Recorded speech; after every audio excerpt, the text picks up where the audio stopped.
Todas as quintas-feiras, o doutor Vitor Vasconcelos está aqui com a gente, é neurocirurgião, cirurgião de coluna do Hospital Madre Teodora.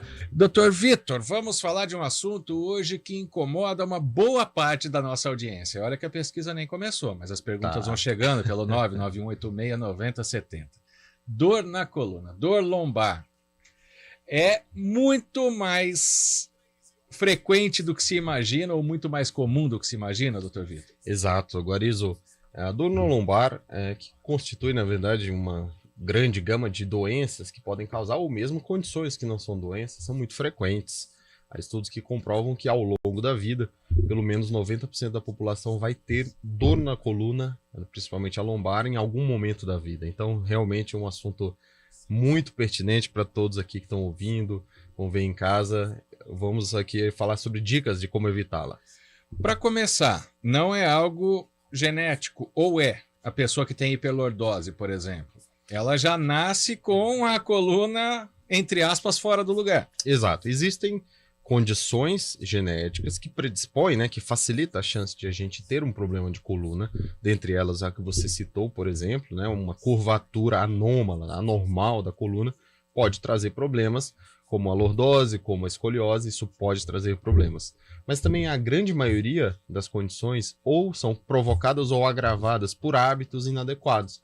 E é onde vale muito a pena a gente conversar sobre, já que são condições modificáveis, né? Se você tem um hábito que consegue, de algum modo, pelo menos tomar ciência de que ele não é benéfico, isso pode te ajudar no controle das dores. Então vamos começar com algumas dessas situações. A gente termina e começa o dia, geralmente, né? Quem não trabalha de madrugada, o médico quando não está de plantão, a gente termina um dia e começa o outro dormindo. A dor na coluna já vem da posição em que a pessoa dorme? Veja, a posição de dormir ela é muito importante, tá? Porque a depender de como você tem o hábito do sono, isso pode provocar tensões musculares, que correspondem à grande maioria das causas de dor na coluna, né? Então, tem posições de dormir de barriga para cima, de lado, de bruços, isso tudo a gente pode falar um pouco a respeito. Eu vou dizer que eu dormi de bruço da infância até uns 2 anos atrás, mais ou menos, a hora que eu vi que o pescoço doía demais. Ou seja, toda a parte é ligada, né? Toda a coluna é ligada ao pescoço e uma hora essa dor viria mesmo, né? Eu dormir de bruço é algo que os médicos não recomendam de maneira alguma, né? Guarizo, você antecipou aí uma das recomendações por ter vivido uma coisa semelhante, né? Veja, a posição do sono, a grande maioria da população que passa ao longo de um terço do dia dormindo, né? De 8 horas, 6 horas, a depender do hábito de cada um, você permanece numa posição e esta deveria ser o mais cômodo possível e com o mínimo de tensão muscular possível. O que acontece quando a gente dorme de bruços, né? Até algumas condições melhoram, por exemplo, o ronco, né? Respiração, principalmente para quem está com o peso aumentado, essa posição facilita de repente a respiração, diminui o ronco. No entanto, ao deitar de bruço, você obrigatoriamente rotaciona, né? Gira a cabeça numa intensidade grande e permanece naquela posição por um grande período. De fato, essa torção, digamos assim, mais exagerada do pescoço sobrecarrega a musculatura e não é incomum que você acorde no dia seguinte com exatamente uma tensão muscular anormal, que pode, né, se isso for se repetir no dia a dia, gerar uma inflamação, uma contratura e dor, né? Desde o torcicolo, que é algo que vem e vai, até uma dor mais permanente. Sem dúvidas, a postura repetidas vezes causa um desgaste acelerado nas articulações do pescoço, né? Eu já tive pacientes, inclusive colegas médicos, que sempre atendiam, né, numa posição, computador virado para o outro por anos e aquilo promoveu um desgaste acelerado em determinado segmento vertebral, que pode, em alguns casos, demandar de uma intervenção, sim.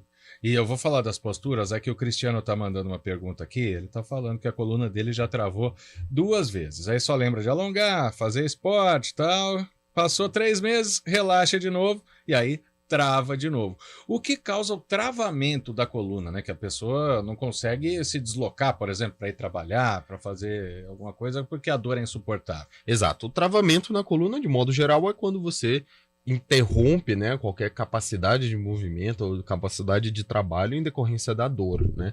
Essa é multifatorial, mas na grande maioria das vezes responsável por isso são contraturas musculares, né? Então é aquele movimento que você faz e de repente não consegue voltar. Isso na grande maioria das vezes é em decorrência de uma musculatura que, por não estar muitas vezes bem condicionada, ao sofrer um alongamento excessivo, igual aquele jogador de futebol que faz um chute inadvertido, pode ter ali uma contratura muscular responsável pelo travamento. Não só isso, tá? Situações um pouco mais graves, como por exemplo uma hérnia de disco aguda, pode acontecer sim e causar esse travamento da coluna. A hérnia também ela é causada por fatores externos, ela não tem uma predisposição. Olha, para a gente entender um pouco da hérnia, é importante falar um pouco da coluna como um todo, né? Nós, desde que a humanidade é ereta, né? Ou seja, anda sobre as pernas, tem que ter essa estrutura de apoio, de suporte do peso, que é a coluna. E entre os discos, que são esses amortecedores naturais que ficam entre as vértebras que formam a nossa coluna, eles transmitem aproximadamente 80% do peso sobre a coluna. Logo, eles estão ali muito sobrecarregados. Por condições genéticas, como que você falou, né? Alguma predisposição, você que tem o pai, o tio, o avô, que tiveram problemas de coluna, principalmente em fase muito precoce de vida, tem uma certa fragilidade, sim, definida por uma característica genética. Mas outra coisa que se observa bastante são os hábitos, né? Quais hábitos?